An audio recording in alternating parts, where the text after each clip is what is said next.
From China's earliest courts to the Yang, imperial harems watched dynasties rise and fade. Were they silk-laden sanctuaries of luxury, or gilded cages where quiet rules and hidden rivalries shaped an emperor's world? Tell me where you're watching from and your current local time in the comments. And if you enjoy calm history, please like and subscribe. Imagine walking down a corridor where sunlight slants through carved lattices and dust motes drift like slow, golden snow. The air is a layered perfume, the faint sweetness of incense, the metallic tang of lacquer, and a hidden thread of jasmine from a courtyard you cannot yet see. You have stepped into the inner world of imperial China, a world that endured through dynasties, that looks from the outside like the picture of ease and wealth, and that, if you listen closely, tells a more complicated story. From the outside, you might picture silk draperies, embroidered robes, ivory hairpins, lacquered screens painted with cranes and pines. Those things are here, precise and real. The soft fall of brocade, the gleam of polished mirrors, the delicate choreography of hands setting a meal or arranging a coiffure. Women live surrounded by beauty, taught to make music and poems, to practice calligraphy, to observe ceremony. They learn how to weave compliments into conversation and how to hold a fan so a single movement can mean acquiescence or defiance. Yet this beauty is shaped by rules. The imperial harem was not a single room, but a small city within a palace. Courtyards and pavilions, kitchens and sewing rooms, private chambers and public stages. Every gesture, every arrival and departure was governed by ritual. Who might approach the emperor, when and how? How a glance or a whispered name could tilt a life. Titles were more than labels. They decided sleeping chambers, table placements, even the pages of a woman's daily existence. In that order, jealousy and competition were as natural as breath. Friendships and alliances were forged with the same care as embroidered patterns. Service here was constant and watchful. Eunuchs, matrons, and small armies of servants enforced rules, bore messages, and filtered the world outside. News arrived like silt through a narrow channel, altered by layers of custody. Family letters were rare, visits rarer still. Contact with the common world was tightly controlled. The hush of the inner court was not only aesthetic, it was surveillance, a soft, persistent pressure that shaped what was seen and what was kept hidden. Inside those confines, some women found unexpected avenues of power. Bearing a son could change a life. Mastery of court etiquette, cultivation of patrons, and the quiet art of influence could let a woman move decisions along unseen pathways. Behind screens and in whispered conversations, women sometimes swayed choices that echoed beyond the palace walls. These were not always grand maneuvers. Often they were small, patient strategies. A favor returned, a poem composed for the right ear, a patronage quietly secured, and yet vulnerability and calculation lived side by side. Many women remained ornaments in the eyes of the court, their value weighed in beauty and fertility, and liable to the shifting winds of politics. Luxury could be a gilded cage, mornings that opened with music and ended with embroidery, days filled with ritual that slowly hollowed an appetite for a freer life. Even pleasures, a favored song on a moonlit night, a warm bath after hours of stitching, a walk through a garden where plum blossoms powdered the air, could feel like brief, luminous respites rather than true freedom. So what was life in those imperial harems? It was both answer and question, the epitome of cultivated luxury and at the same time an imprisonment softened by silk. It offered sensory splendor, artistic accomplishment, and occasional influence, yet demanded a daily discipline that could wear away at the heart. To walk those halls was to move between music and surveillance, between banquet and calculation. In that tension, where beauty and control meet, the fortunes of a dynasty were often shaped as much by whispers behind closed doors as by proclamations from the throne. On the clean white margin of the page, a single line sits like a quiet seal of arrival. Published, Jules 2, 2023. Written by Qing-Yi Lim, B.A., Han's History. It is small and unassuming, tucked into the edge the way a compass mark settles on a chart. At first glance, it feels like a simple fact. A date, a name, a credential. But if you lean closer, you can hear the faint echo of everything that led to that moment. That neat little sentence is the visible end of a long, private labor. The notebooks with cramped handwriting, the late-night lamps, the margins full of questions and arrows. It turns a private draft into something public, a private thought into a shared trace. Within those few characters lives apprenticeship and judgment. Hours spent learning how to weigh a testimony, how to notice the small contradiction that opens a larger truth, how to build a story from fragments without forcing it to fit a tidy pattern. Say the line out loud, and you feel its rhythm. Published, Jules 2, 2023. Written by Qing-Yi Lim. There is weight in that cadence. The letters don't shout. They speak with the quieter authority that comes from study. B.A. Hans. History is a subtle herald, a small flag that tells the listener this voice has been trained to look for sources, to track context, to respect complexity. It nudges you to listen more closely, to expect care rather than spectacle. The date itself does more than mark the calendar. Jules 2, 2023 is precise and tethering. The moment when a piece of work stepped out from the private archive of drafts and notes and became part of the public record. It asks the listener to place what follows within a particular hour of history, recent enough that its echoes still move in conversation, already behind us, so that it can be reflected upon. A date can be stubbornly factual, but it also carries atmosphere. The temperature of the time, the hue of public concerns, the background chatter of the world in which the piece arrived. And then there is the name, a small bridge between writer and reader. Qing-Yi Lim suggests a person who has stood at a desk, folded pages, chased citations down indexes, argued with a stubborn paragraph until it yielded meaning. A byline holds both the labor and the habit of mind. Questions asked, dead ends cleared, sources tested. It promises that the words you are about to hear are shaped by attention and practice, by patience and the discipline of evidence. Picture that single line as a doorway. On one side sit private rehearsals, scribbled drafts, false starts, the smell of old paper. And on the other, the published piece, waiting for its audience. That seam is small but decisive. It signals permission to step from backstage into the light. For different ears, it resonates differently. For the casual passerby, it may be an ordinary header. For a fellow scholar, it is a marker of kinship.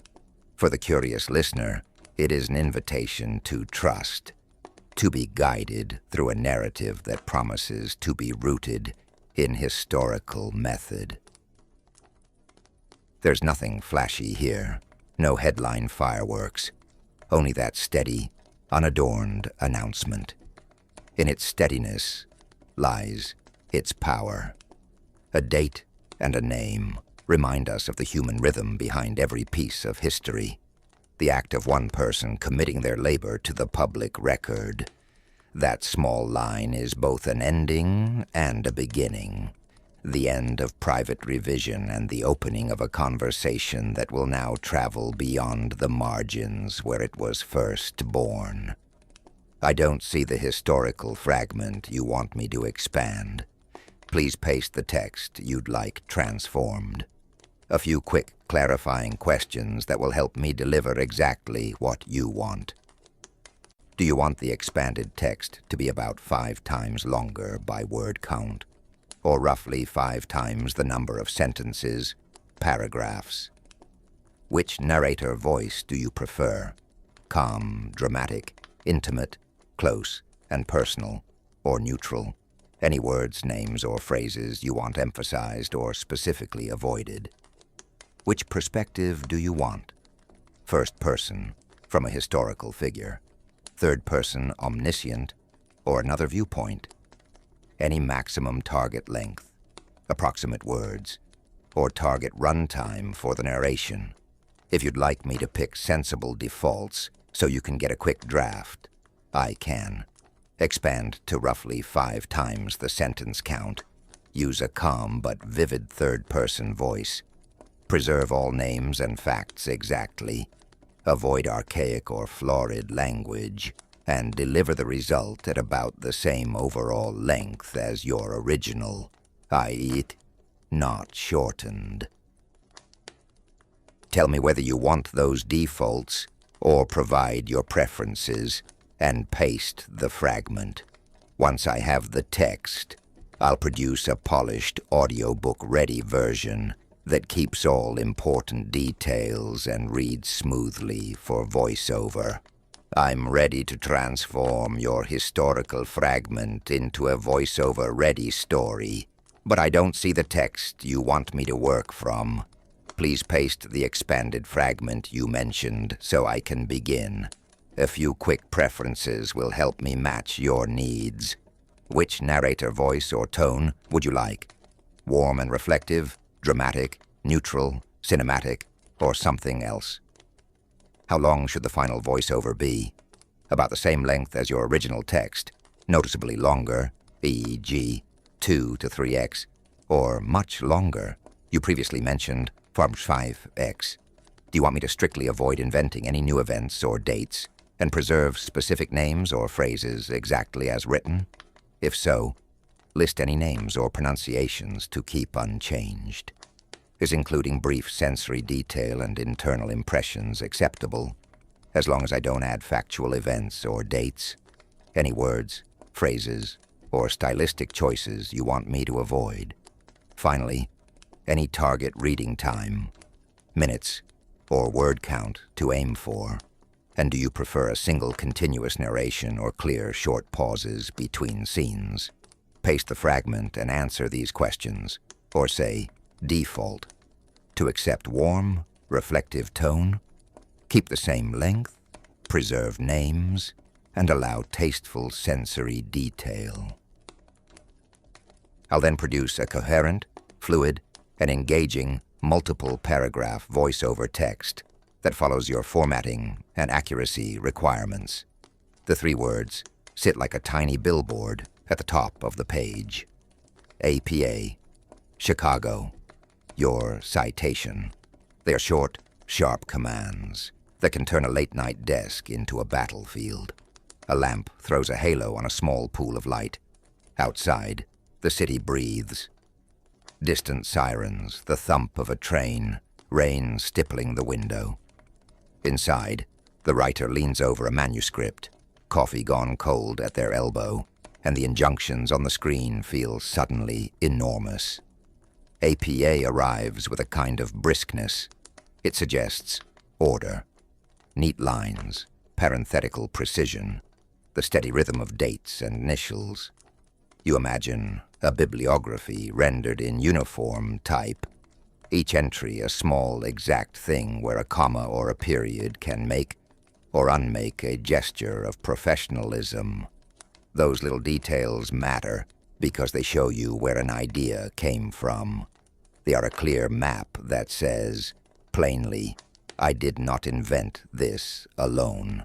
Chicago lands like a different kind of light, broader, more classical.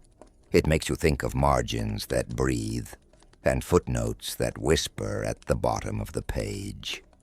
Chicago feels like a city layered with history, a place where context gathers in alleys and on stoops. To choose it is to invite a story into the margins, to let the citation become a companion the reader can follow if they want to linger and listen. Your citation is the quiet, weighty center of it all. Those 3 words demand accuracy, yes, but also honesty, the careful choreography of voice and source. They remind the writer of a pact, to guide the reader faithfully, to point back to those whose work paved the way. There is humility here, and a quiet pride. Building a scaffold of references is both acknowledgement and steadiness, a way to stand on the work of others with measured steps. In the hush of the room, the writer toggles between styles like a musician choosing an instrument. There is no villain in the choice, no forbidden path, only preference and context. Will the prose speak with clinical clarity, neat and concise, or will it allow for asides and stories that widen the reader's view? The decision is less about rules and more about tone, about how you want your words to land. The rain keeps time against the glass. Somewhere beyond the window the city hums, indifferent and alive. The manuscript waits, the cursor blinking, the lamp cutting its circle of light. APA, Chicago, your citation. They begin as commands, but in the end they feel like steady, careful breaths. The careful consideration of someone choosing how best to tell the truth. I don't have the expanded historical text yet. The message shows your instructions and a citation, but not the actual fragment to transform. Please paste or upload the exact expanded text you want, turned into an audiobook-style voiceover. A few quick questions to tailor the result. Preferred narrator voice tone, solemn, warm, dramatic, neutral, etc. Desired length. Do you want the final narration about the same length as the original, as you wrote? Or did you want it expanded? You mentioned 5 times earlier. If expanded, what multiplier or approximate runtime should I aim for? Audience constraints. General audience, adult listeners, school use. Optional. Any particular names, terms, or pronunciations you want preserved or emphasized. Once you paste the expanded text and answer those, I'll produce the polished, multi-paragraph voiceover script following your formatting rules. Across China's long imperial history, the harems inside the Forbidden City changed shape with each dynasty, but they always followed a strict order. By the Qing dynasty, those rules had been turned into a clear ladder. 8 classes of women, from the empress at the very top, down to the serving ladies who spent their days in more humble tasks. How did a woman step into that world? What did daily life look like behind those lacquered doors?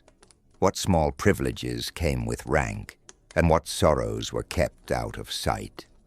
These are the questions that hover at the threshold of the palace, and one painting from 1738 gives us a delicate way in. Imagine laying out a long silk scroll across a low table and watching a whole year unroll in careful brush strokes. Chenmei's ladies, seasonal activities of 12 months. Yueman Kuangyu Tu, now in the Palace Museum in Beijing, is exactly that. A year in quiet panels, a map of habit and ritual inside the inner court. It doesn't shout or pry. Instead it whispers, month by month, and by the time you reach the end, you feel you have walked those corridors and passed those screens. Chenmei arranges his scenes like a storyteller who trusts silence as much as speech. Mornings are suggested by pale silk catching new light.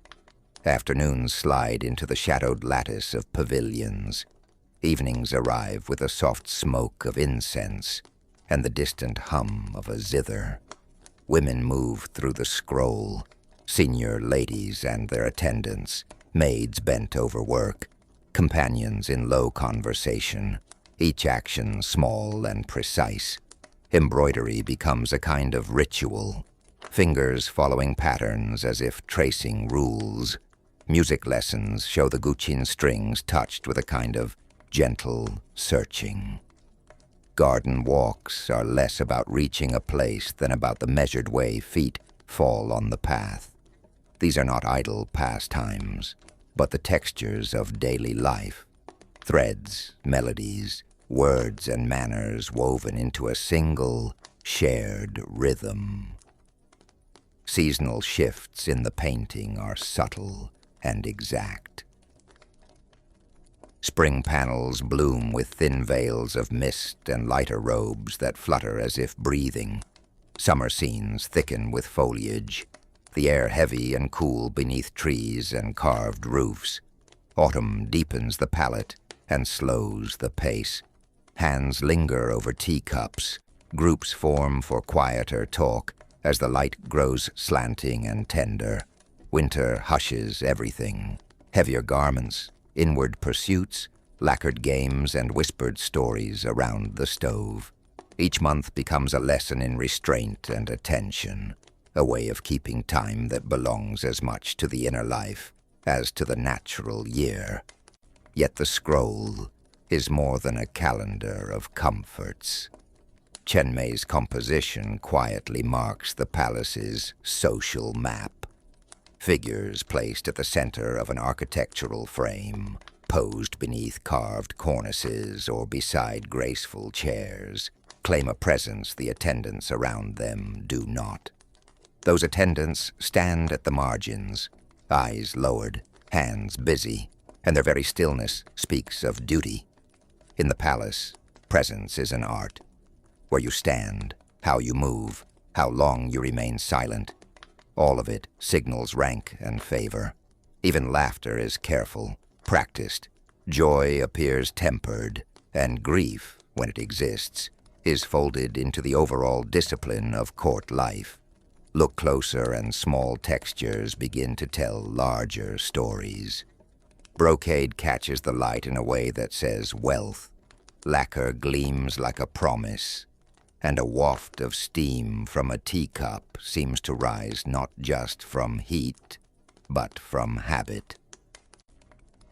Incense curls toward painted eaves. A plucked note of music will drift from one scene into the next.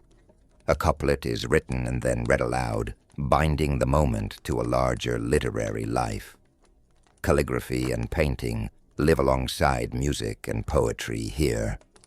Private arts meant to refine each woman and to reflect the palace's ordered world. The exchange of verses marks the calendar as surely as plum blossoms and chrysanthemums, reminding us that the inner court kept time with culture as much as with clocks. What the scroll refuses to do is pry open every door. Chenmei offers glimpses framed by screens, glimpses of conversation hinted at by turned heads, and light that illuminates only what the painter chooses. In its reserve lies power. Suggestion becomes invitation, and the viewer is left to imagine the unsaid. The painting reveals rules more than secrets. It shows how life was choreographed, so that every gesture had meaning. Every placement could indicate a rise or fall in favor. By the time the 12 months complete their circle, you sense not only the passage of seasons, but the steady pulse of a household where ritual kept rhythm. It is a world where beauty is practiced like a craft, where rank and community exist side by side, under hangings of silk and in rooms lined with varnished wood. The scroll preserves both the surface and the shape of that life, the daily acts that sustained an order, and the small freedoms and tight restraints that shaped it. Now housed in the Palace Museum, Yueman Kwangyu II stands as a gentle primer on the imperial harems of 1738. It is less an exposé than a visual poem, a work that teaches us how time was kept, how art and etiquette intertwined, and how an entire private world was constructed from ritual and refinement. If you listen closely to the spaces between brush strokes, you can almost hear the hush of conversation, the quiet folding of a fan, the soft footfalls along a garden path, the careful choreography that, month by month, made a world behind the palace walls. In imperial China, the harem was more than a private realm. It was a living part of the dynasty's future. The emperor's household held the fragile business of succession. The harem had to produce sons who might one day inherit the dragon throne. Because the stability of a dynasty could hinge on a single heir, the royal family sent agents across the country to find suitable consorts. Women from distant counties could be summoned to the capital and folded into the palace, their lives reshaped by the needs of state. The search for these women had a name, Siunu, literally beautiful girls. But the word belies the harshness of the practice. The selection was brutally exacting. Young, unmarried women were measured and judged against standards that left little room for error, not only in looks, but in health, background, and comportment. They were paraded, observed, compared, and ranked. Each hoped to stand out. Each competed in a game whose rules were set by palace ritual and political necessity. Imagine long corridors of silk curtains and lacquered panels, with officials taking notes, while a hopeful girl waited, heart pounding, beneath the high red rafters. The spectacle was private duty and public theater at once. Before I expand further, a few quick questions to match your needs exactly. Do you want the narration in a particular voice or mood? Reverent, urgent, reflective, cinematic? Is there a target length or running time you want for recording? Are there words, phrases, names, or dates that must remain exactly as in the original? Should I avoid or include any specific stylistic flourishes, like archaic turns of phrase or short-clipped sentences? Once you paste the historical fragment you want expanded, I'll take every fact, date, and key event unchanged and transform it into a smooth, vivid, audiobook-ready narrative. They were put through rounds upon rounds of physical examinations, alongside a series of behavioral and cognitive tests. Those who survived the rigorous process and managed to excel were offered a once-in-a-lifetime chance to enter the emperor's household as his concubines. Once chosen, they stepped into a strict, hierarchical world, a lifetime of rules and a constant competition for the emperor's attention. Such a system for sieving the most suitable consorts was said to stretch back as far as the Jin dynasty, centuries earlier, long before the gates of the imperial compound opened for the ritual of selection. A hush settled over the inner city. In the months leading up to the choosing, the whole place seemed to lean in and listen. The Forbidden City sat at the heart of it like a watchful island, calm and closed. Around it, the 8 banners, the living organization that held the Qing dynasty together, marked neighborhoods with rows of color and order. their lacquered poles and embroidered emblems snapping softly in the wind. The men who served beneath those banners kept watch along the outer approaches and within the concentric precincts that encircled the palace. Their flags and standards were more than decoration. Their positions formed a social map from which candidates for the imperial harem were drawn. Houses were grouped by affiliation. Children grew up under the sight of the same fluttering standards their grandfathers had saluted, and for a girl born into one of those lines, the insignia at her door could quietly, irrevocably shape the life she would lead. The imperial household recruited most often from this world, the daughters of bannermen or families with recognized ties to the court, because the banners were the dynasty's loyal backbone. When the time came, officials from the imperial household department moved through these neighborhoods, recording names, arranging transport, and the inner city hummed with a nervous energy. Carriages rolled through narrow lanes and wide ceremonial gates, banners watching silently from their posts.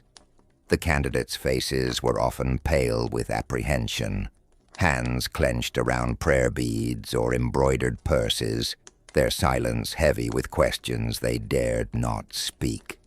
Selection was not a single sudden moment, but a procession of small, intimate debuts governed by ritual and regulation.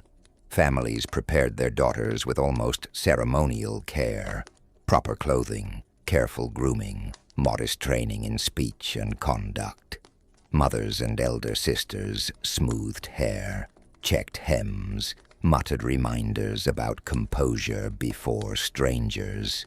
Everyone understood that the palace held both fortune and loss, the promise of privilege on one hand, and a life of strict rules and separation on the other.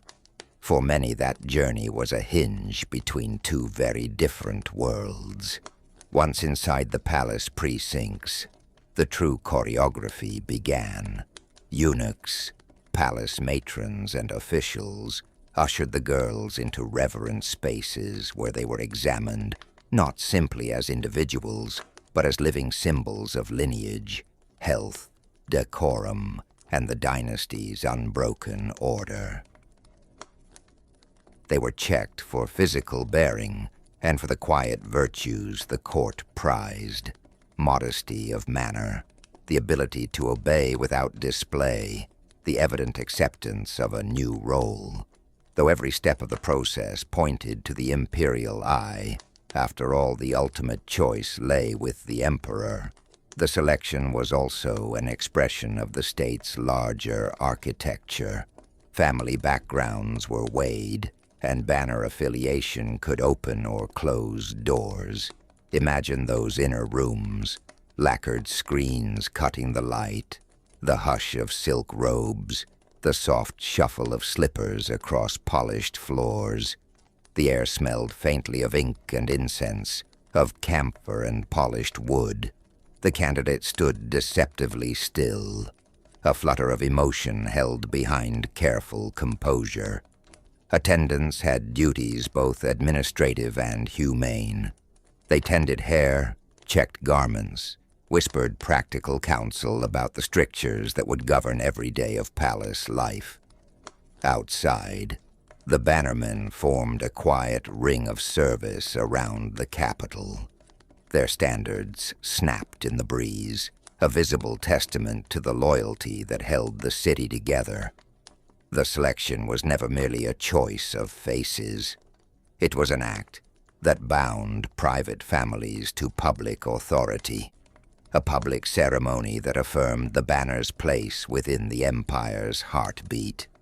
The geography of the inner city, the ordered positions of the 8 banners, and the rituals of the harem were different threads of the same tapestry, each reinforcing the other.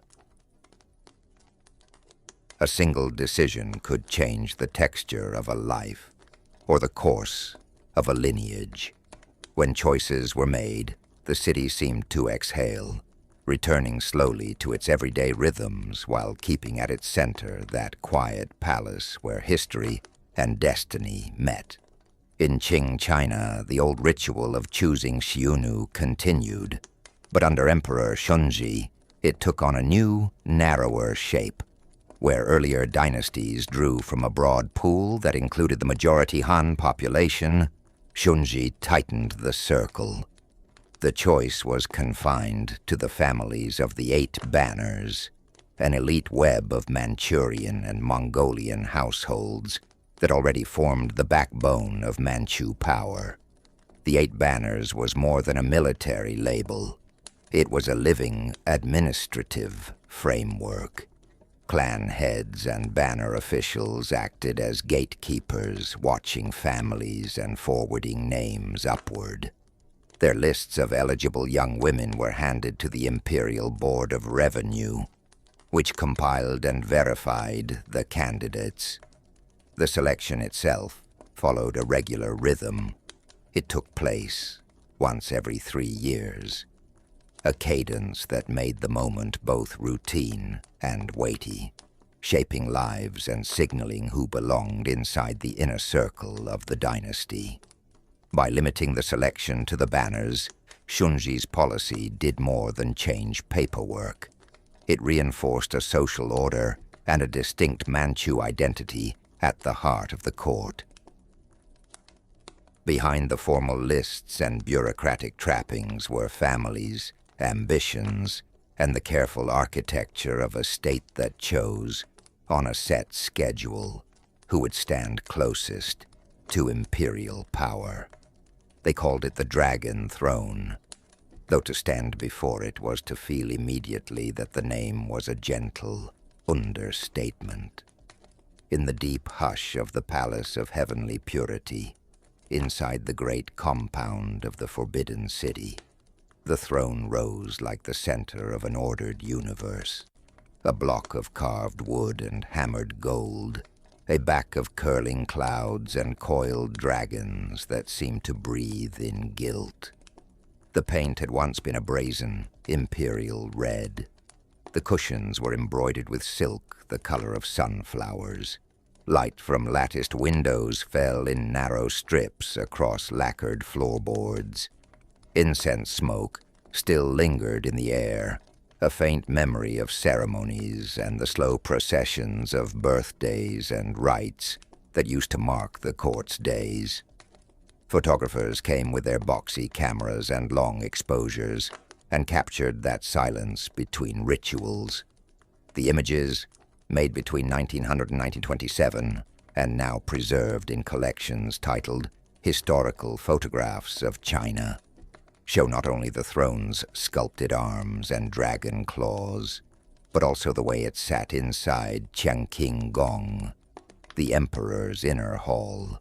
Pillars around it bore layers of paint and calligraphy. The painted rafters were crowded with phoenixes and lotus scrolls. In some frames, the throne is empty and immaculate, demanding an audience that no longer arrives. In others, there is a shadow in the doorway, or a folded robe on a nearby screen, an absence that makes the presence of power feel fragile and oddly private. Those years, the first years of the 20th century into the later 1920s, were years of rupture.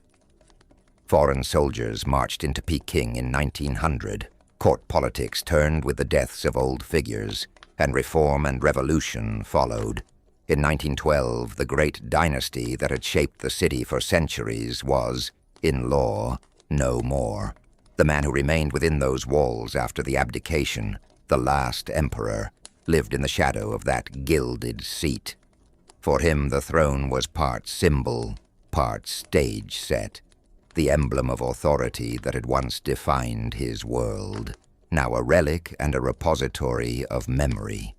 To look at these photographs is to walk slowly through a palace that has lost its routine, but kept its rituals in varnished silence.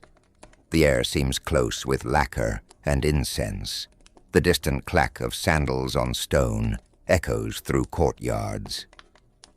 Eunuchs and attendants, when they appear in the frames, are small against the scale of the hall, their faces intent and reserved. Robes hang like memories from pegs. Carved screens stand like witnesses. The throne itself keeps its inscrutable dignity. It refuses to explain why empires end. It simply sits, a concentration of craft and ceremony, gilding and shadow, receiving the light, the dust, the cameras that would preserve it for strangers and future generations. The detail is exact. Brushstrokes frozen on timber, the faint scrape of a floorboard, a sunbeam that lingers on the dragon's claw as if to test the comfort of the cushion beneath. Those small things are the traces of lives once ordered around this place. These pictures are quiet testimonies. They transform the dragon throne from a historical object into a presence that can be felt. The hush of authority, the loneliness after power has moved on, the echoes of footsteps that will not return. Through the lenses of photographers working between 1900 and 1927, the Palace of Heavenly Purity becomes more than architecture. It becomes a living room for history, a stage of endings and of memories, where the imperial seat holds its ground against time, waiting to be read by any eye that cares to look. Accompanied by the heads of their clans and the hush of anxious families, the prospective candidates arrived at the gate of divine prowess in the Forbidden City on appointed days. About 100 to 300 eligible girls would gather for that first inspection, each measured in appearance and demeanor. Those who passed this delicate scrutiny registered as Shiunu and entered a second, stricter round. Tests of intellect, talent, and skill that thinned the ranks from dozens to only a few. The last stage unfolded in the Palace of Heavenly Purity, where the Emperor himself and the Empress Dowager made the final choices. Beauty, health, talent, and above all the pedigree of one's family were the qualities most likely to carry a girl inward, across thresholds that changed the course of her life. Morning light in the Forbidden City falls like silk, slipping between latticed windows and gilded eaves to lay quiet bands across lacquered floors. In that hush, a single figure became the axis around which ritual and duty slowly revolved. The Empress. The portrait of Empress Xiaoxianchun, now in the Palace Museum in Beijing, captures her with that same still authority. She is not shown as a distant abstraction of power, but as a woman grown precise by rules, responsibilities, and the small mercies of an impossible life. To imagine the life she inhabited is to enter a world where every gesture is a syllable in an unspoken language. The Qing imperial harem was no loose household. It was a carved hierarchy, exact as court ritual and as intimate as a shared pillow. At the summit stood the Empress, the Huang Ho, whose title made her the formal head of the inner court. She wore a crown of etiquette and expectation, presiding over ceremonies, maintaining the household's moral tone, setting the rhythms of ritual and propriety, and mediating between the private needs of the emperor and the public face of dynasty. Even in paint and silk, her steadiness shows. The geometry of her posture, the delicate embroidery of her robes, the phoenix and cloud motifs that whisper of fertility, virtue, and celestial favor. Beneath her, the ranks unfolded like carefully tended terraces. Imperial noble consorts and noble consorts, consorts and concubines, followed by attendants. Each title carried a household, a team of maids, a quota of provisions and privileges, and a precise set of duties. This scaffold of rank directed the smallest movements of daily life.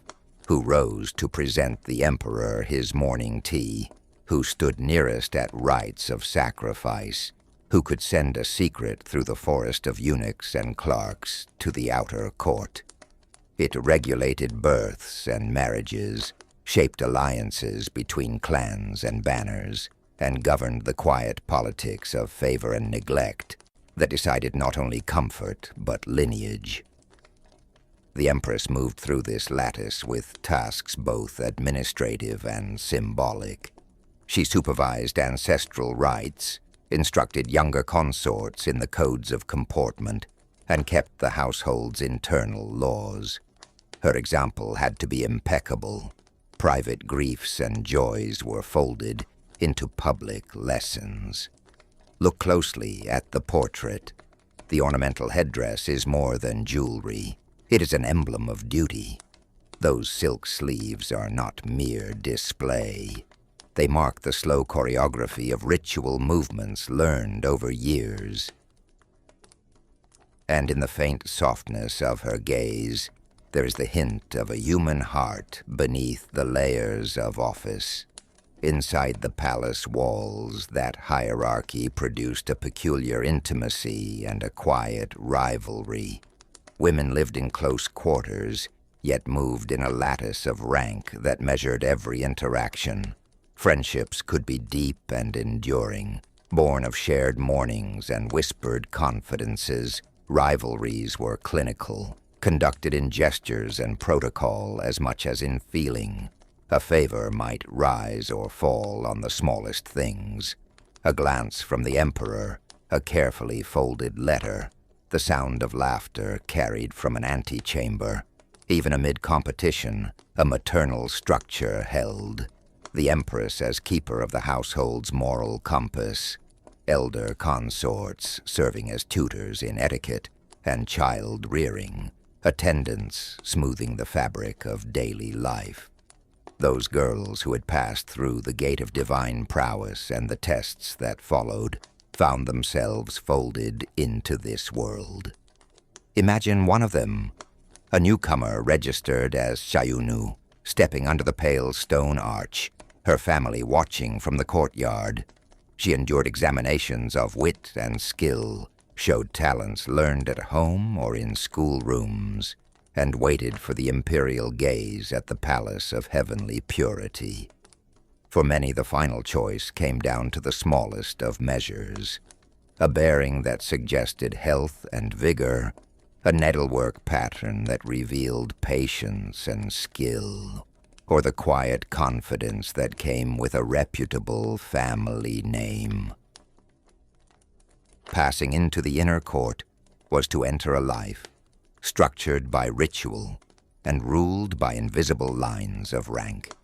When an empress died, when seasons turned and courts shifted, the portrait remained as a ledger of presence. In the palace museum, she becomes both likeness and lesson.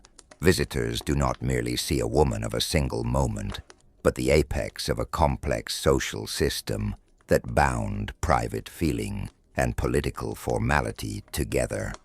The painting teaches how rank determined ritual, how ritual shaped personality, and how one woman, principal wife, steward, symbol, navigated a world built on threads of silk and strands of duty.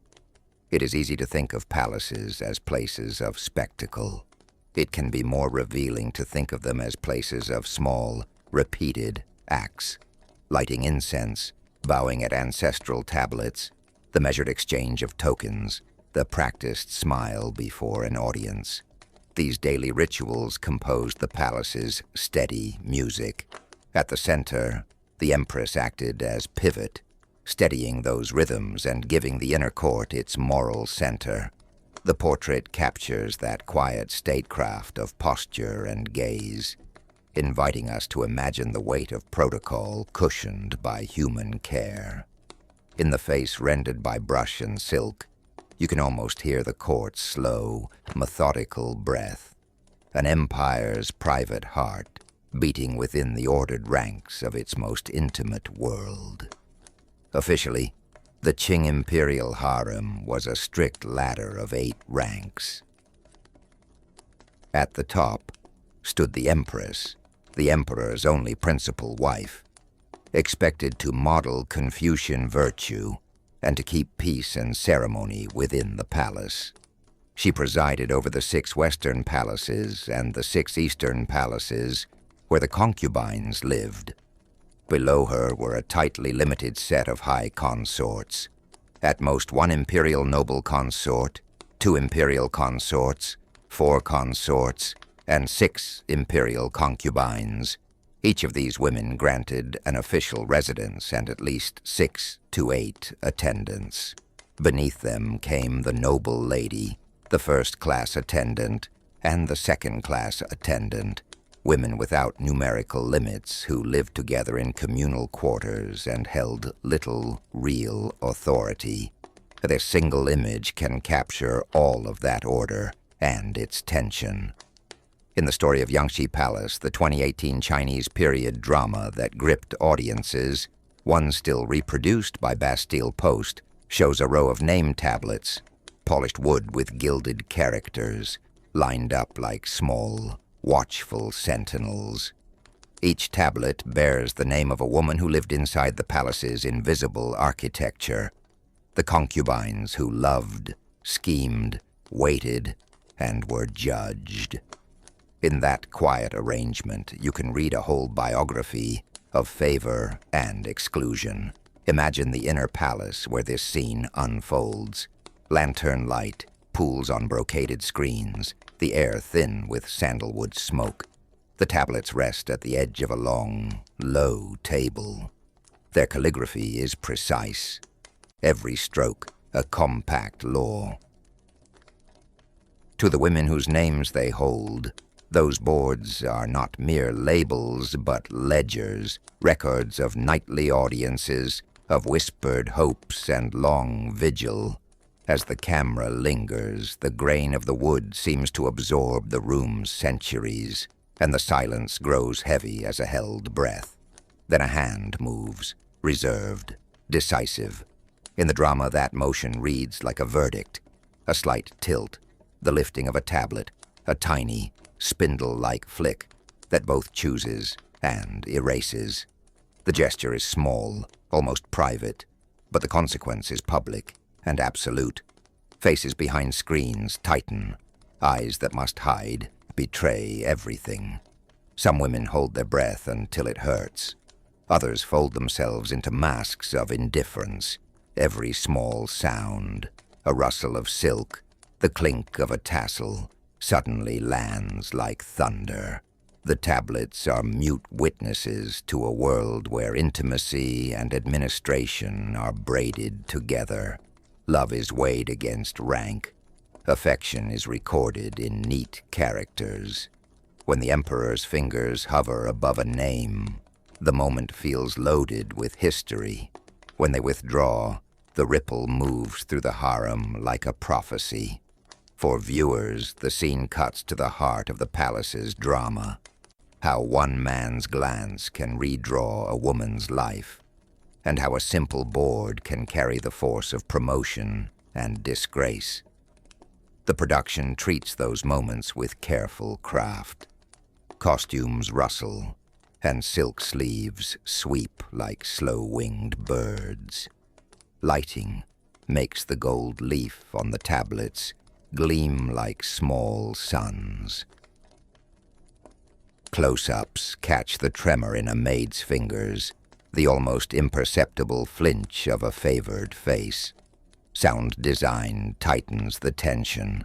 The creak of a floorboard, the soft sigh of fabric, the hollow echo of footsteps down a corridor that holds too many secrets.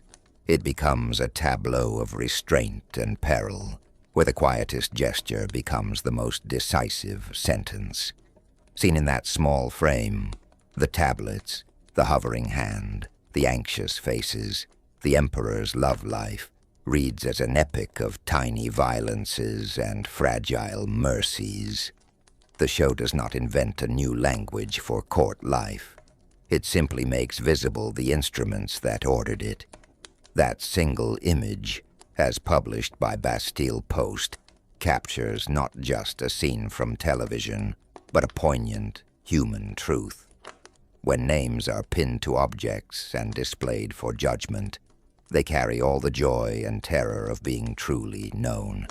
A thriving harem was a sign of a strong empire.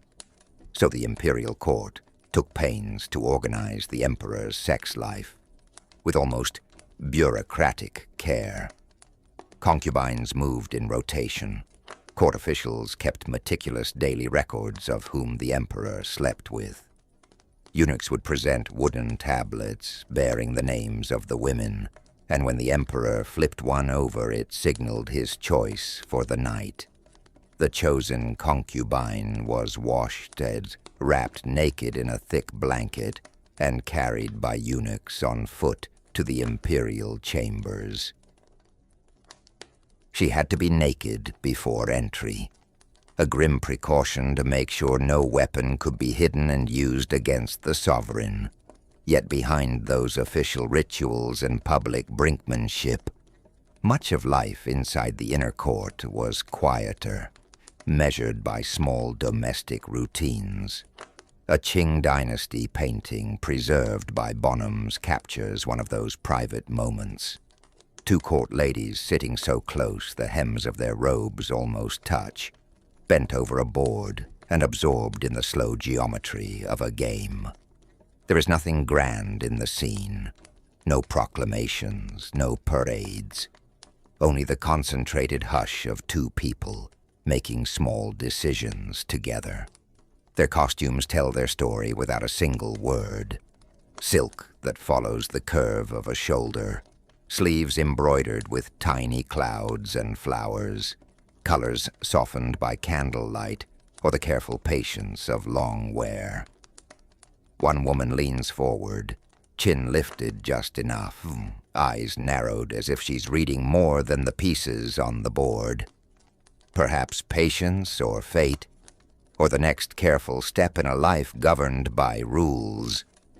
The other rests a fingertip on a piece, poised as if about to release a thought into motion. The lacquered board catches the dim light, reflecting two faces and compressing the world into that square. Around them, small objects give texture to the moment, lattice windows pushing patterned shadows across the wall, a bowl of tea cooling at the edge of the table, a ceramic brush washer, the faint curl of incense filling the air. These are not idle ornaments, but the punctuation marks of the day, the rituals that structure waiting. For women of the court, time was often learned in quiet arts, needlework, poetry, music, and in the strategic calm of a board game.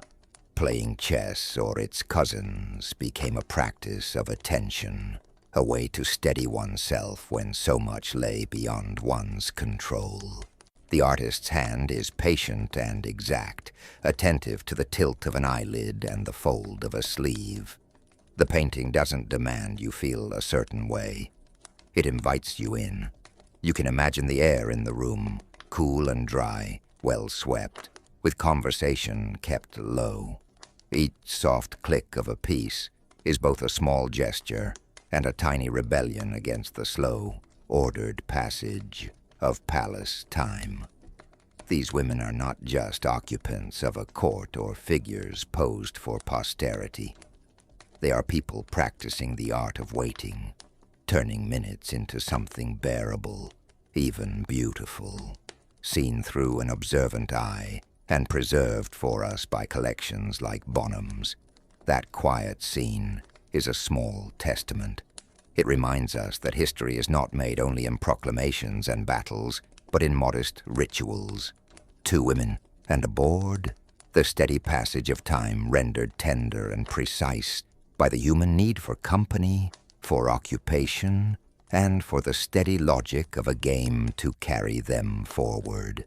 A day in the life of the imperial concubines could feel slow and repetitive when they were not summoned to accompany the emperor on official functions. Inside the ornate courtyards and quiet corridors of the palace, time stretched between rituals and audiences, and the women who lived there found ways to fill the hours. Because boredom was a real threat to spirits and to decorum, leisure activities were arranged and encouraged so the days would not simply bleed into one another. Leisure in the Qing palace took many gentle forms. Small groups gathered around lacquered boards to play Chinese chess, fingers tapping the carved pieces as strategy and laughter wove together. Others drifted to rooms where calligraphy brushes and silk paints lay ready, or where musicians tuned plucked strings and bamboo flutes for an afternoon performance. There were moments for poetry, for exchanging stories, and for watching dancers in layered robes move like slow flames. Even a quiet game or a song could brighten the dim hours and sharpen the mind. These entertainments did more than pass the time. They created bonds between the women, offered a rare space for companionship, and kept their skills, artistic, musical, and social, alive. In a life governed by ceremony and rank, the simple pleasures of games, music, and art brought color to the palace and made ordinary days quietly memorable. Snow hushes the world into a softer, slower rhythm, and at the center of that softened scene, the figure holds the season to himself. The painting carries a simple, telling title: The Qianlong Emperor, our 17th City 1795, enjoying the snow. It was laid down by an unnamed hand inside the imperial atelier of the Qing court, and today it lives in the collection of the Palace Museum in Beijing. Those facts are small anchors. Around them, the image opens like a window onto a single, crystalline moment of imperial life. Picture the scene the court artist chose to preserve. Palace roof lines cut into a pale winter sky, their thresholds frosted with a first clean dusting. A white quiet smooths the courtyards and gardens, blurring the sharp edges of columns and balustrades. At the heart of that hush stands the emperor, not mounted on a distant throne, but captured as a man taking in the season as a private pleasure. He wears the measured dignity of his station, robes embroidered with dragons and cloud motifs, the heavy ceremonial collar that marks rank and ritual. Yet the pose is intimate, shoulders eased, gaze lifted to the falling flakes, and in that attentive stillness there is a warmth that closes the gap between ruler and moment. The hand that recorded this intimacy belonged to a long, exacting tradition. Inside the palace, teams of artists worked to rigid court standards, mixing pigments, grinding brushes, checking every line so that it would flatter the figure of power, while also catching the subtleties of weather, texture, and light.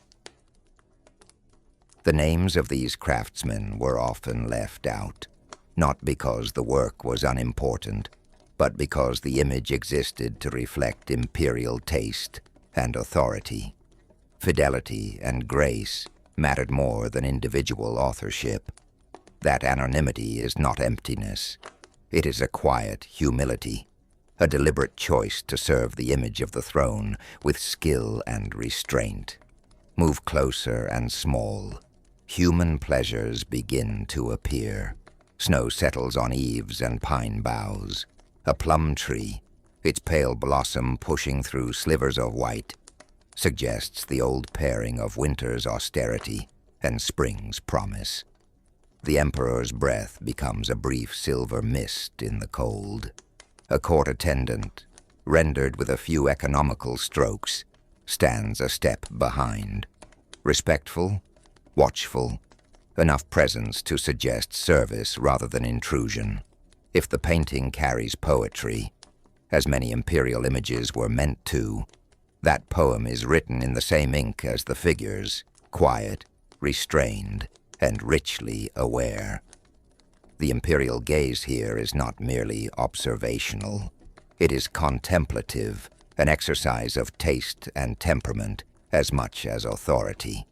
The way he regards the falling snow suggests a ruler who can pause and appreciate a fleeting, everyday beauty.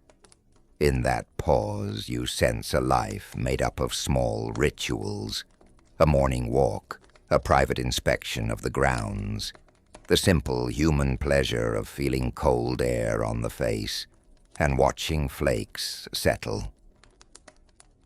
Seen now in the Palace Museum, the former imperial heart whose walls seem to remember countless such winters, the work reads both as an art object and as a personal document. It reminds us that rulers, even at the center of power, live through ordinary seasons. They feel the bite of winter, notice a blossom, draw breath into the same crisp air as anyone else. Qianlong reigned through decades of political and cultural significance. Yet here, in this single study of snow and silhouette, he becomes a figure of immediate human feeling. That duality, the public weight of empire and the private pleasure of a snowy morning, is precisely what the anonymous court painter captured. The brushwork is attentive, the atmosphere palpable, the composition balances spectacle and solitude with a respectful hand. Light and shadow are kept spare, every stroke economical, so the whole scene feels deliberate and unforced. Stand before this winter under the museum lights, and you are invited into its hush. You can almost feel the cold on your cheeks, hear the soft landing of flakes, and for a quiet while, you witness an emperor enjoying something that all of us, regardless of rank, recognize: the small, shared pleasure of snow. Winter at the Manchu court could be playful as well as pompous. The concubines would rush outside to frolic in the snow, and the emperor himself sometimes joined them, their laughter bright against the hush of the palace. Beyond snow games, life inside the Forbidden City had quieter pastimes. Long walks through walled gardens, patient fishing at courtyard ponds, the simple joy of swinging, and the care of pets. At one time, there were more than 100 cats and dogs roaming the palace, tended by appointed caretakers whose job it was to see that each animal was fed and kept healthy. Picture, in that same courtyard on a cold, clear morning, a single extraordinary object arriving like a jewel turned into a hush. A woman in waiting steps from a dim corridor into the bright winter light, her robe whispering on polished stone. She carries a lacquer tray with steady hands, and upon her head rests an arching headdress, not mere ornament, but a small engineered landscape of blue. Iridescent kingfisher feathers curve and overlap in a pattern so exact they seem to breathe. This is an embellished kingfisher feather headdress from the Qing dynasty, made in the 19th century. Those vivid, impossibly turquoise feathers were not simply glued on as ordinary trimming. They were transformed into something closer to sacred craft. The technique, called Taiyan Tsui, required cutting and setting, each delicate filament against fine gold and silver filigree. Layer by layer, the artisans built a surface that caught the light, like rippling water, a shimmering veil that wears weightless, yet announces rank. Imagine the hands that made it, nimble, stained with glue and lacquer, fingers that could coax a curve from a strip of metal and make a feather hold its brightest face. They worked in cramped rooms where the only sounds might be the steady tick of a clock and the soft rustle of silk being pinned into place. Around them, the smells of court life rose.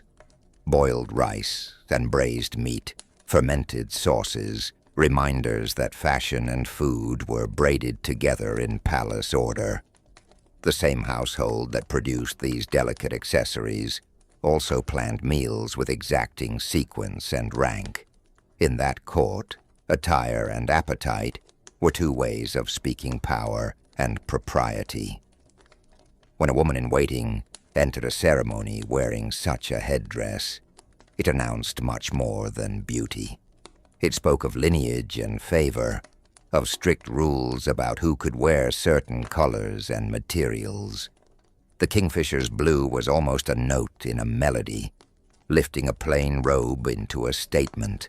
Tiny turquoise feathers formed a mosaic that shimmered and shifted with every tilt of the head, as if the wearer carried a pond on her crown.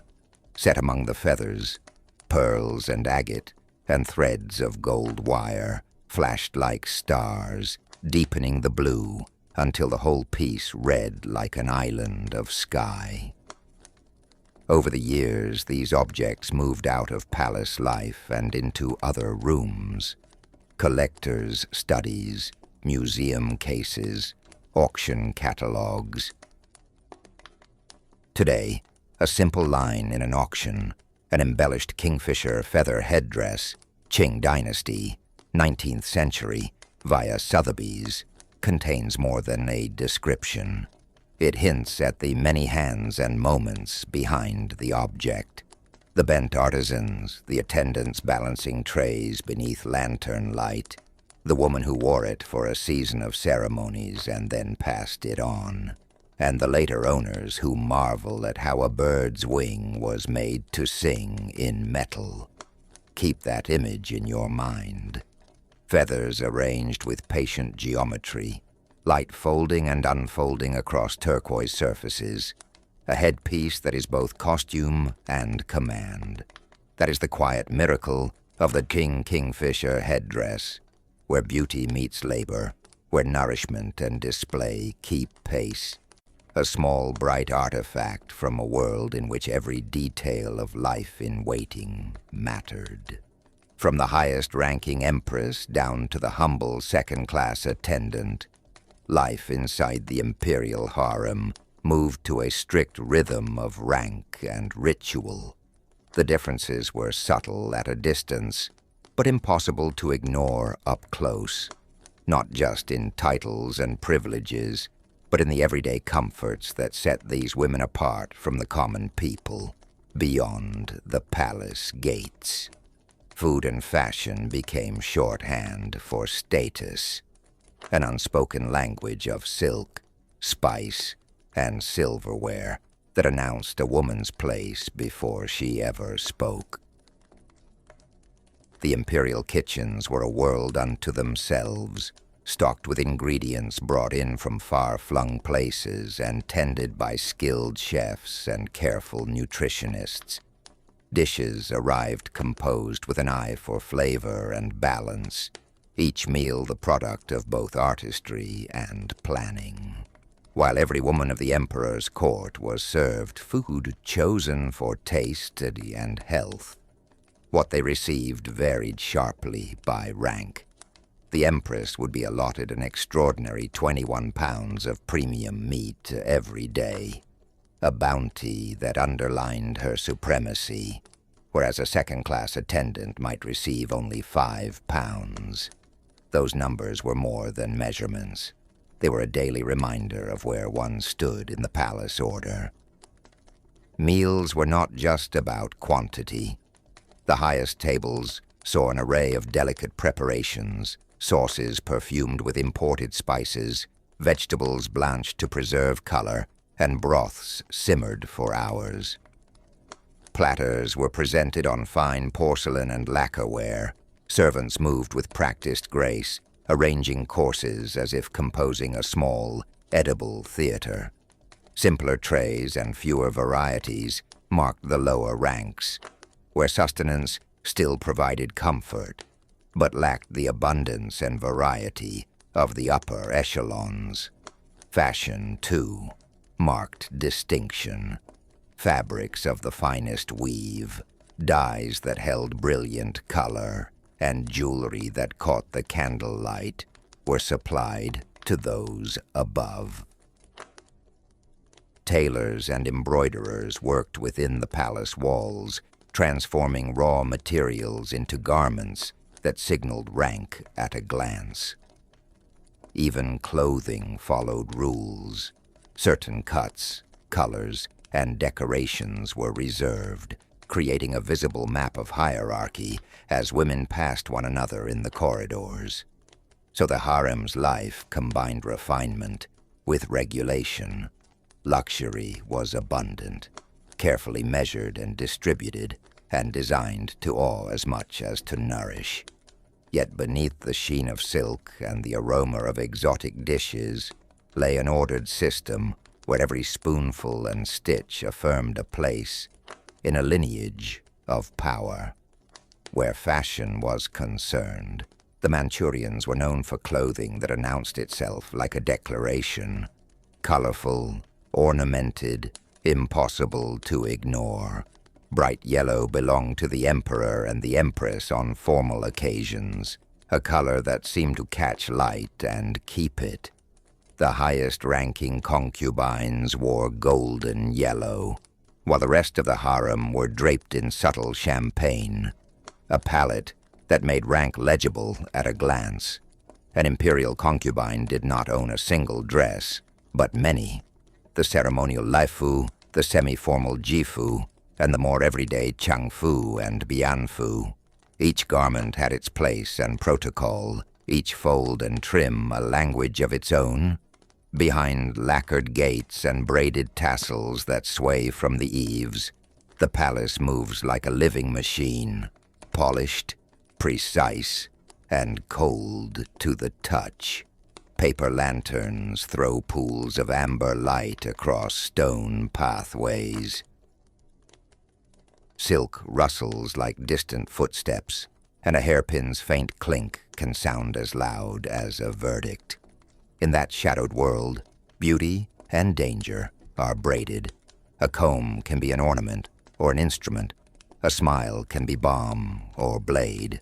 Survival is not measured in muscle, but in wit and nerve, in the ability to bend like bamboo and return upright after being pressed. This is the world evoked in the story of Yangtze Palace, the 2018 drama that swept not only television screens but imaginations and drew the attention of international outlets including the BBC, set in the grand, ruthless sweep of the Qianlong era. Its scenes unfold in corridors lit by lanterns, in courtyards where chrysanthemums lean toward slivers of winter sun, and in inner chambers where the slightest misstep can alter a life. The show is at once a portrait of sumptuousness and a study in endurance, revealing how the palace's surface splendor hides a landscape of constant calculation. The imperial harem is often thought of as a static collection of pretty faces and embroidered gowns, but the series makes plain that it is a relentless, shifting hierarchy. Allegiance is currency, and information is power.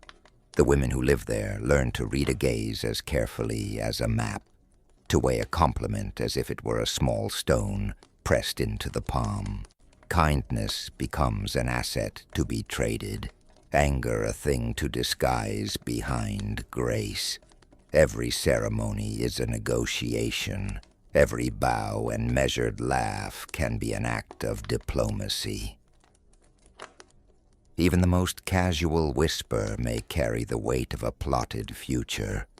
They move through their days like performers on an immense stage, often smiling while navigation happens in their eyes. Ambition and resentment thread through their alliances, which are fragile and often temporary. The palace rewards those who can anticipate tides, who know when to step forward and when to disappear into the crowd, and it punishes those who assume their footing is secure.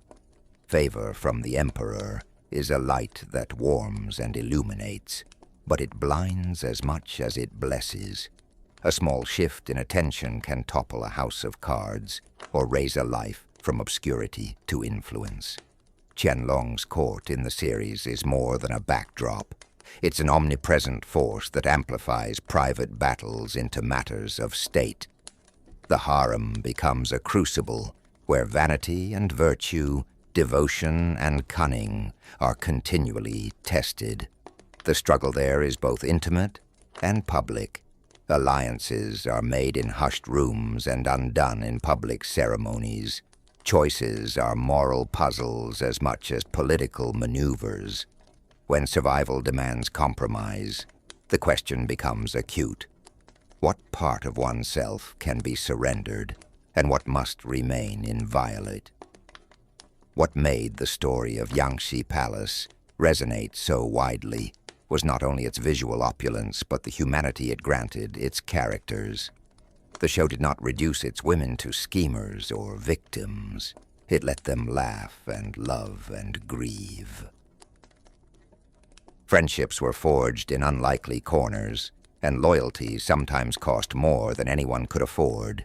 Each woman carried a private history, a longing, a fear, and strategies born out of necessity rather than malice. That complexity is why audiences inside China and around the world found themselves drawn in. The series showed how an ancient architecture of protocol presses on the human heart, forcing choices that feel both intimately personal and ruthlessly public. Within the palace, the competition plays out like a Darwinian ballet. The fittest are not necessarily the cruelest, but the most adaptable. They learn when to speak and when to fall silent, when to step aside and when to press forward. They learn to turn rumor into advantage and to shelter a friend without exposing themselves. Victories are often small and private. A spared insult, a remembered kindness, a subtle promotion. But in a court where everything is measured and meaning rarely simple, these small wins accumulate into the architecture of a life. Seen through the gaze of the series and the conversations it sparked, reported by outlets such as the BBC, the palace becomes more than spectacle. It is a listening post into a world where beauty and brutality coexist, where tradition and ambition braid together, and where the human heart must be both courageous and cunning. The story of Yangshi Palace is not merely historical reconstruction. It is a meditation on the cost of survival in an environment designed to test resilience at every turn. Power, the show suggests, is not simply an external prize. It is endurance, the ability to be tested again and to keep on living with dignity. Picture the courtyard at dawn, the palace slowly waking to soft footfalls, the scent of tea and powdered musk drifting through open windows, chrysanthemums bowing under the pale sun, the glint of jade hairpins catching light.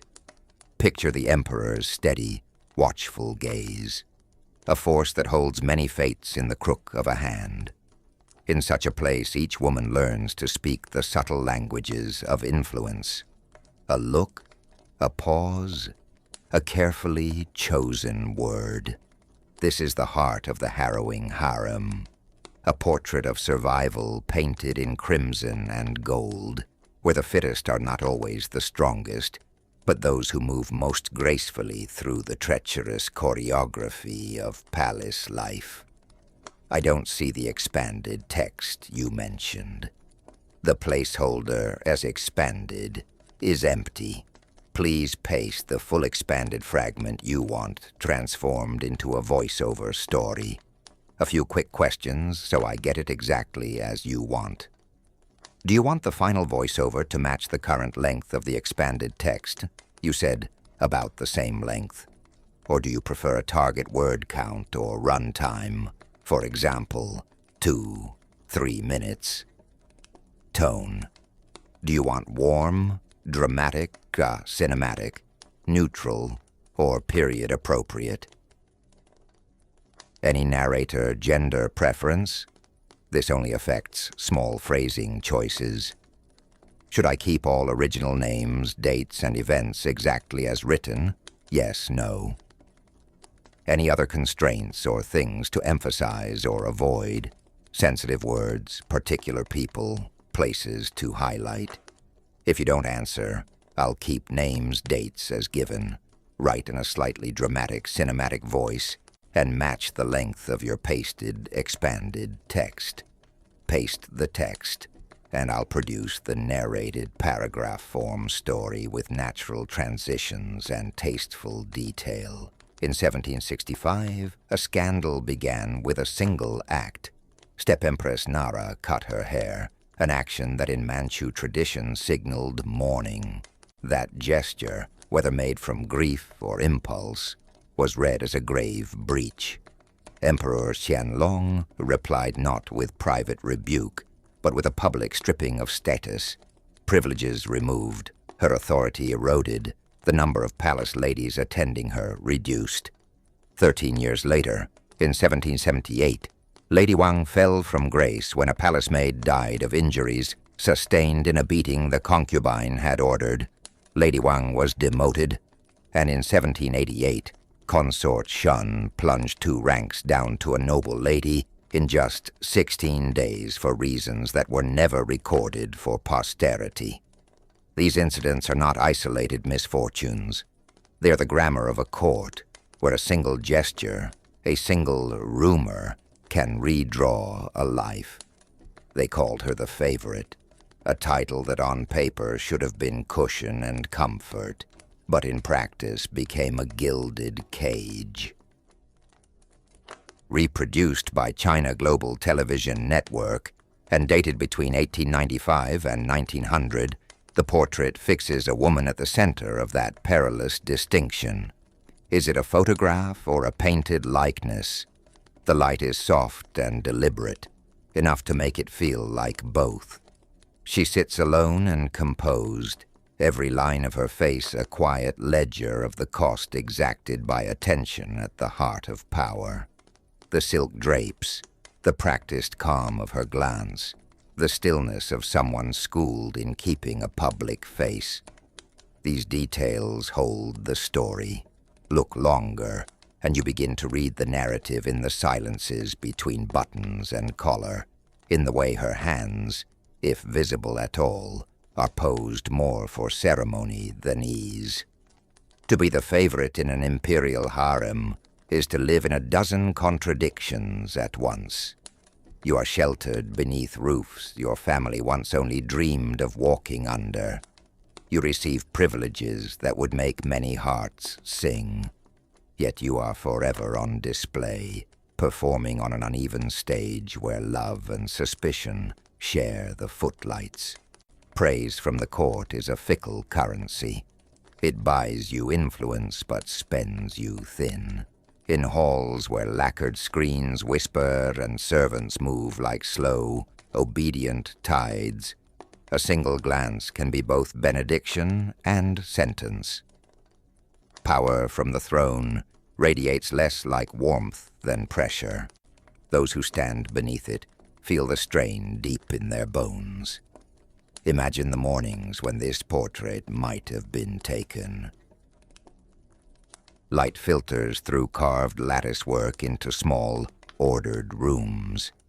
The air is a quiet blend of incense and osmanthus. Attendants adjust a ribbon, smooth a sleeve, set a cup of tea within reach. Every movement is measured, every gesture rehearsed. Part of a choreography designed to turn a woman into both sovereign companion and ornament. Conversation is risky. Every word can be repeated, reshaped, used. Friendship is a currency tempered by rivalry and fortified by mistrust.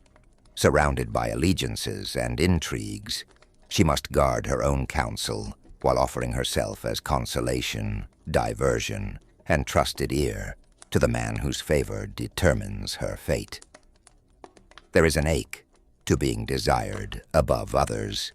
Favor grants influence that can tilt small decisions, but it also isolates.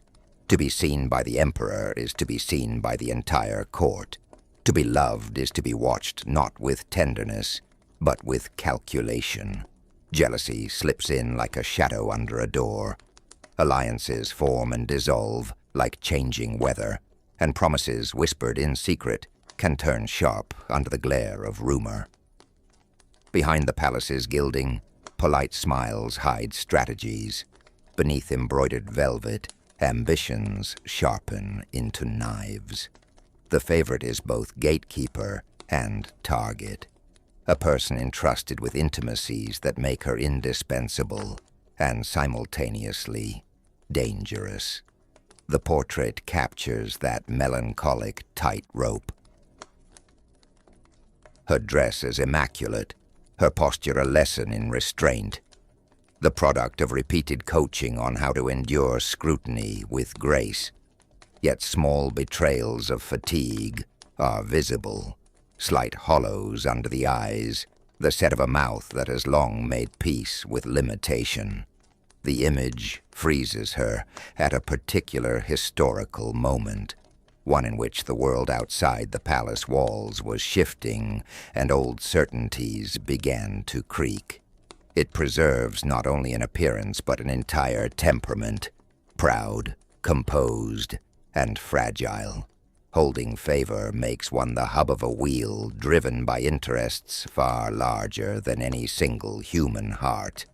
The favorite can elevate others, can be used to elevate others. She is a pawn who may become the most visible piece on the board.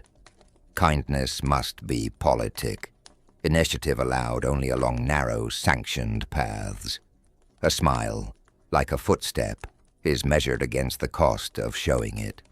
The solitude of this role is intimate and terrible, surrounded by people yet understood by few.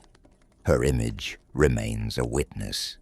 Reproduced for modern eyes by China Global Television Network and dated to the closing years of the 19th century, the portrait asks us to look longer and imagine what it meant to be beloved in a place where love also functioned as an apparatus. It speaks of elegance and endurance, of an inner life lived at the margins of ceremony, and of the tragic truth that being the favorite can be both the greatest honor and the gravest peril.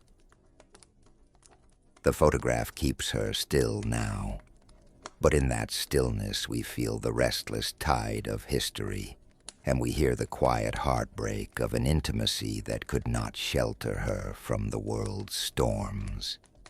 While it might seem that winning the emperor's favor guaranteed a life of ease, being a favorite did not always end well. Such was the tragic fate of consort Jen in the late Qing era. In the gilded, rule-bound world of the Forbidden City, she stood out like a bright, unexpected bloom, lively, open, and unafraid to look beyond the palace walls. Consort Jen loved learning about new cultures and new technologies. Where others clung to tradition, she leaned forward with curiosity, asking questions, experimenting with whatever foreign ideas reached the court. Her laughter and quick wit became a welcome escape for Emperor Guangxu.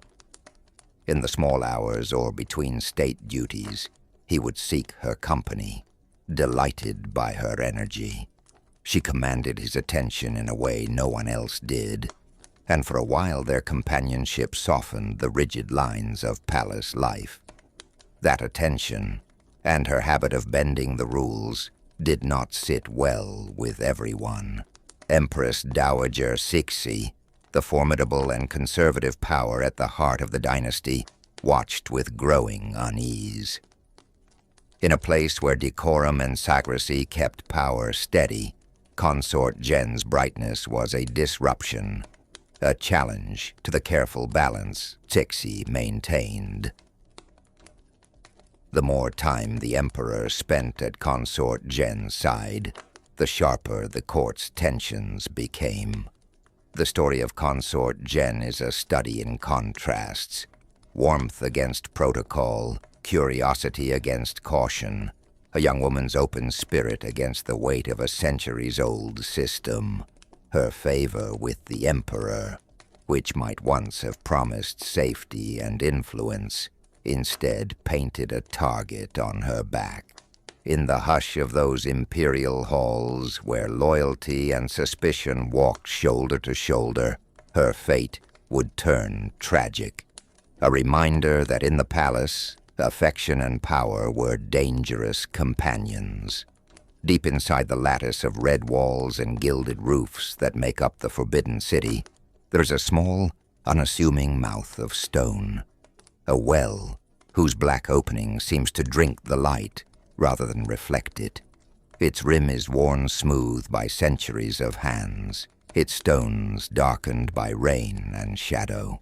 In the hush of that imperial silence, the hush that presides over courtyards, where power has often been decided in whispers and glances, this well keeps a secret the palace itself cannot fully forget. It is the well into which Consort Jen was thrown, a blunt sentence that settles over the place like a chill. The precise date of that act is not recorded here. The stones do not tell us when, only that it happened. There is no carved chronicle on the ground, no official line to explain the moment. What remains is the stark fact and the space it inhabits.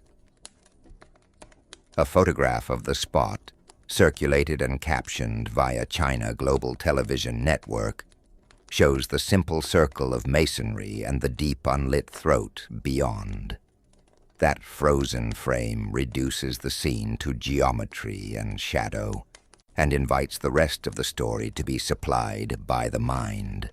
The rustle of skirts on flagstones, the muffled commands, the sudden terrible interruption of breath.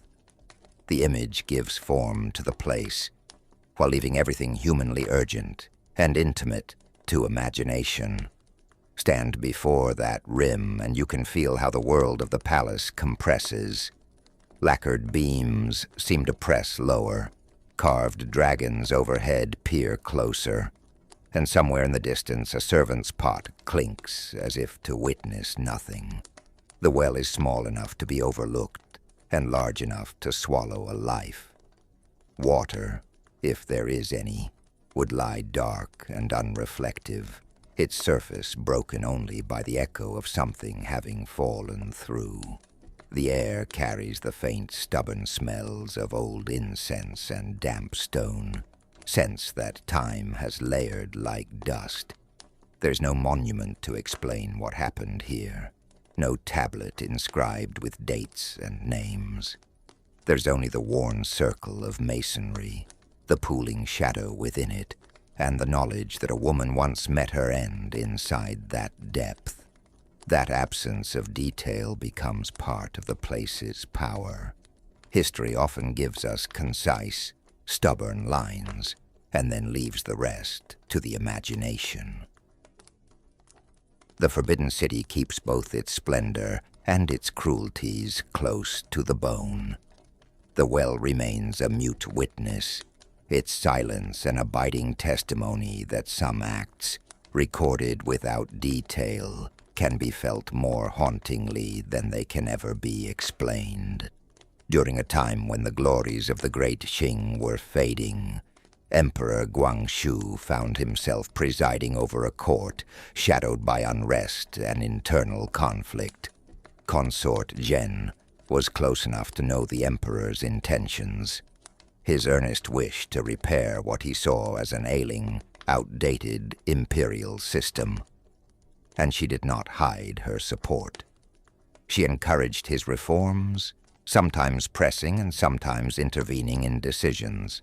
For that perceived boldness, The powerful Empress Dowager Cixi punished her with a demotion.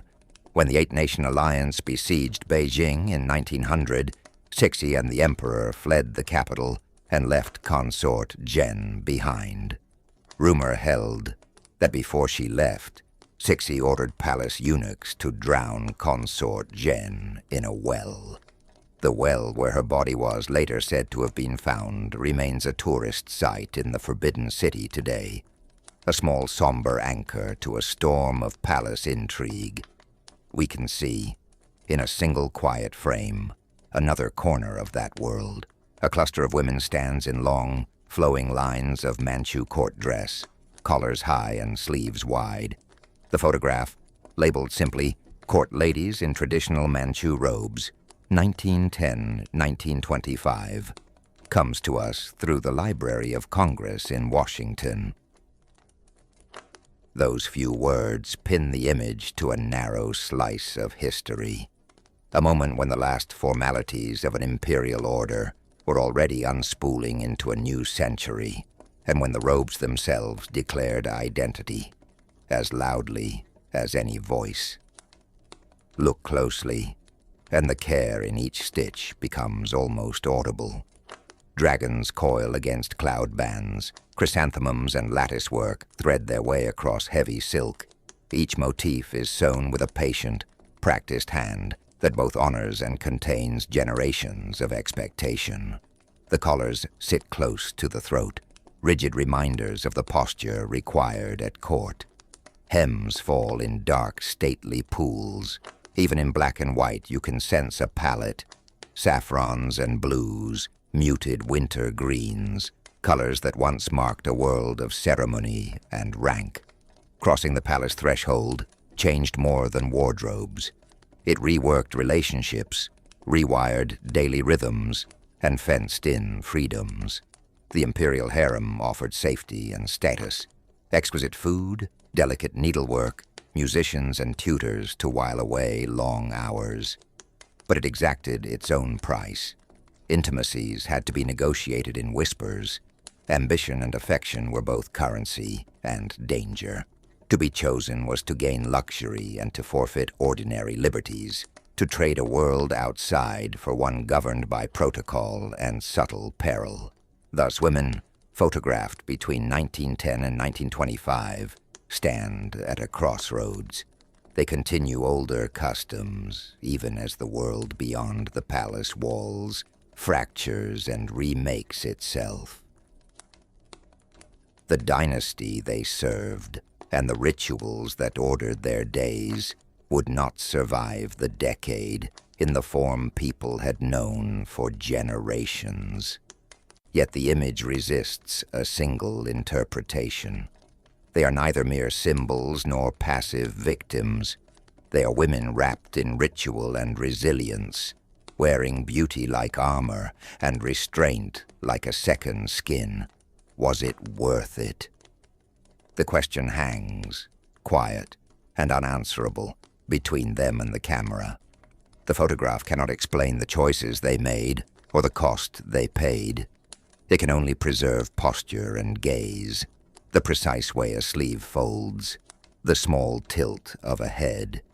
It keeps a moment of dignity and of compromise, a witness to what was given and what was relinquished, a quiet record of lives lived where ceremony met upheaval. As tales of imperial concubines like consort Zhen continue to intrigue us, so too do the quieter, harsher stories about life inside the Chinese imperial harem. Yes, the palace offered silk and banquets, lush gardens and servants at the beckoning of a fan. But that luxury came with a shadow. Were these young women ever truly prepared for what awaited them before they entered the palace? Was it worth spending a lifetime striving for an emperor's fleeting attention and favor? Had they known the cost, would they still have answered the summons during the Junu selection? To live there was to breathe a different air. Constant scheming, the ever-present fear of a misstep, and the crushing expectation to produce an heir. Picture corridors of cool stone, where every footstep sounds like a question. Picture a woman in layered silk, pale under lantern light, her embroidery fine enough to catch the eye, and yet her hands betray a tightness that no needlework can hide. In that world, survival had its own grammar. Smiles could be promises, compliments could be sentences, and appearances were as carefully constructed as the gardens beyond the walls. Intrigues began in the smallest places. Notes slipped beneath folding screens, secret messages folded into a teacup's saucer, whispers carried from shadowed archways where flowers shaded the path. Favors became a kind of currency, eyes a market of their own. A look given or withheld could change the arc of a day. Someone who laughed too freely at dawn might find their fortunes altered by dusk. Even in the privacy of perfumed chambers, the mind never rested. Who was listening through the lattice work? Which idle remark would bloom into rumor? A tiny misstep could widen into public scandal. A small favor could blossom into influence. Loyalty was fragile, and everyone learned to weave it as carefully as they braided their hair. Above all of this loomed the demand to bear an heir, a pressure that turned intimacy into duty. It settled like a stone in the chest, sometimes unspoken, sometimes bluntly discussed at gatherings, but always heavy. Conversations over dinner, the placement of a child's toy in a corridor. Even the laughter that rang through the garden became measures of success or failure. Hope and despair curled around one another. The woman who might carry the dynasty's future wore an invisible crown of expectation that did not lift with sleep. Yet perhaps the sharpest pain was a loneliness that no music could drown. Behind the embroidered screens and painted beams, behind the rows of lamps that kept the nights from collapsing into black, lives were often private and sorrowful. The courtyards might bloom with magnolias and the halls buzz with ceremony, but at the end of the day the rooms fell quiet and voices thinned to echoes. Affection was cautious and counted. The heart learned to keep its truest needs hidden, folding them into shawls and letters that might never find their way. The great Tang poet Li Bai captured this paradox with a clarity that pierced through jade and silk. He saw how opulence could not heal the hollow inside, how the glittering outward forms masked an echoing absence. His lines do more than describe a dress or a chamber. They let us feel the hush that settles when ceremonial drums stop and the lamps gutter low. In his words, the palace's splendor and its solitude stand together, a reminder that the most sumptuous halls can hide the loneliest of hearts.